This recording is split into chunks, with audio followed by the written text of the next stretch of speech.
bersama saya Najma Kurata Ayun. Nah, di sini kita sudah di bab ke-10 ya teman-teman, yaitu command line, tips dan trik Ubuntu dan Debian Administrator OpenSearch ya teman-teman. Nah, materi apa sih yang akan dibahas? Yang pertama ada menggabungkan beberapa command, yang kedua ada tab completion, yang ketiga ada history, dan yang keempat ada command shortcut. Nah, kita ke materi yang pertama ya teman-teman. Saya sudah login ke Debian dan sudah masuk ke terminal. Nah, seperti yang sebelumnya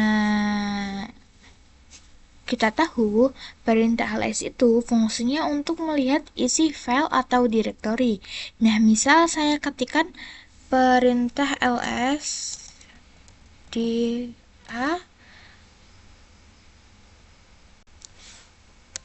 Nah, di sini maka akan muncul isi dari directory dir A seperti a.txt, b.txt, dan c.txt ya teman-teman. Nah, ls dir b ya teman-teman, kita coba. Lalu kita enter. Nah, maka akan muncul juga isi dari file-file yang ada di directory B ini ya teman-teman.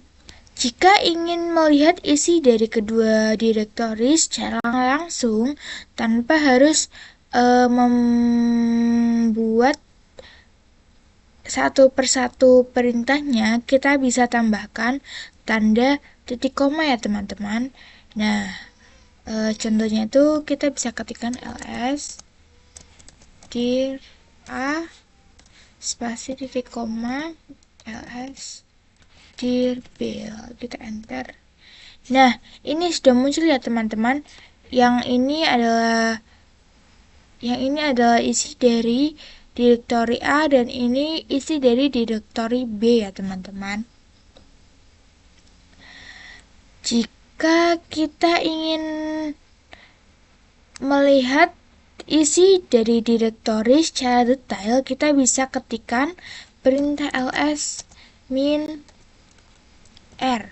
Ini menggunakan R besar ya teman-teman. Lalu kita tuju directory mana yang akan kita lihat. Kita enter. Nah, ini sudah lihat ya, ini sudah tertera ya teman-teman. Di directory A itu ada a.txt, b.txt, dan c.txt.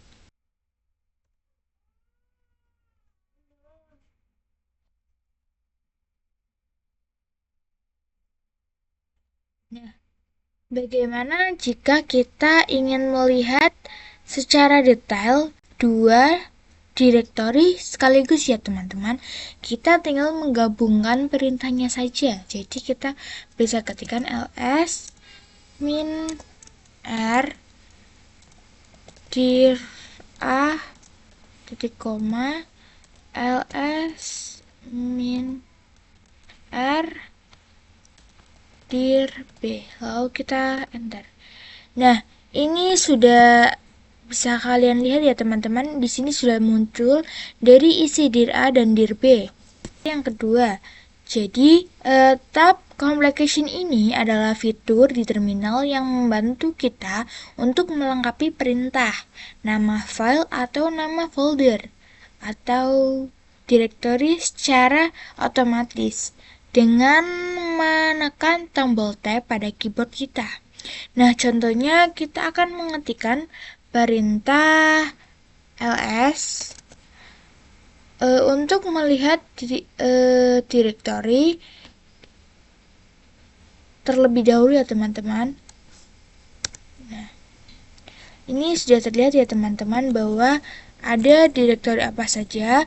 Di sini ada directory desktop, dir A, dir B, dir C, dir D, dokumen, gambar, dan yang lainnya. Nah, di sini jika kita akan masuk ke dalam directory, kita ketik secara lengkap ya teman-teman. Tapi dengan fitur ini, kita cukup ketikkan 3 huruf terdepan dari nama directory tersebut. Contohnya, kita akan masuk ke directory desktop ya teman-teman. Jadi kita cukup ketikkan ls terus dash, lalu kita klik yang tab pada keyboard. Nah, ini akan melengkapi sendiri ya teman-teman. Nah, kita coba untuk masuk ke yang dokumen. Maka hanya doc dan tab.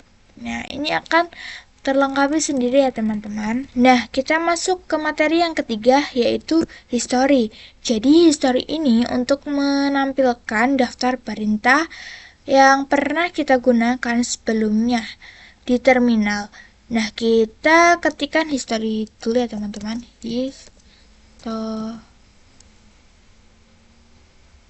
History. Kita enter. Nah, ini sudah tertera ya teman-teman. Misal kita ingin menjalankan perintah yang pernah kita pakai, kita bisa menggunakan tanda seru ya teman-teman.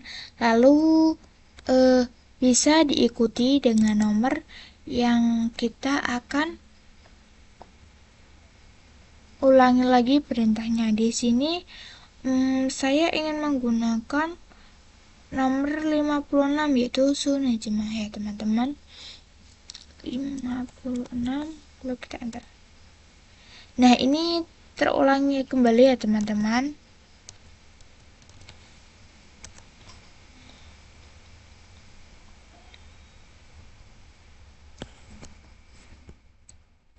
Nah, bagaimana jika tanda serunya ada 2?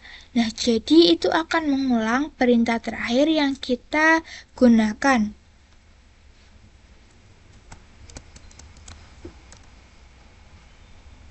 Sama ya teman-teman.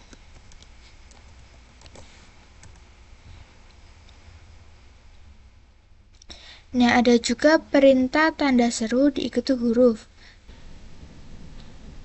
Ini ada karena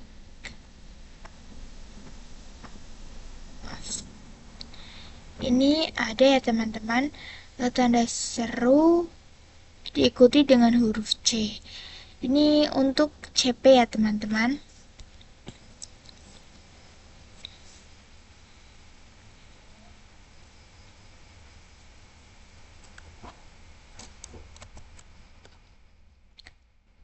Nah, kita ke materi yang keempat, yaitu command shortcut. Itu kombinasi tombol keyboard agar kerja di terminal jauh lebih cepat tanpa harus mengetik ulang. Nah, beberapa shortcut yang bisa digunakan itu ada CTRL-A, CTRL-E, CTRL-W, dan CTRL-L. Nah, CTRL-A itu fungsinya untuk pindah ke awal baris perintah. CTRL-E itu pindah ke akhir baris perintah. CTRL-W itu untuk menghapus satu kata sebelumnya. Dan yang terakhir itu ada CTRL-L untuk membersihkan layar terminal atau mengeclear ya teman-teman. Nah, kita coba praktek, kita ketikkan dulu perintah cd dokumen. Nah, saya ingin ke baris yang pertama, baris atau baris awalan. Kita gunakan CTRL-A ya teman-teman. Nah, ini otomatis sudah kembali ke awalan ya teman-teman. Nah, kita ingin mundur, maka kita menggunakan CTRL plus E. Nah, ini akan otomatis mundur ya teman-teman. Nah, bagaimana jika saya ingin menghapus kata dokumennya? Ini bisa menggunakan CTRL-W ya teman-teman. Nah, ini akan otomatis terhapus ya teman-teman. Nah, shortcut berikutnya yaitu CTRL ya teman-teman. CTRL ini digunakan pada saat layar pada terminal kita sudah penuh. Kita bisa membersihkan secara langsung dengan shortcut ya teman-teman. Ini agar kita bisa membuktikannya, kita coba ls terlebih dahulu ya teman-teman. Nah, ini sudah ls, kita menggunakan CTRL plus L. Nah, ini sudah clear ya teman-teman. Nah, sudah cukup sepertinya materi pada bab ini. Terima kasih, sampai jumpa kembali di video bab selanjutnya.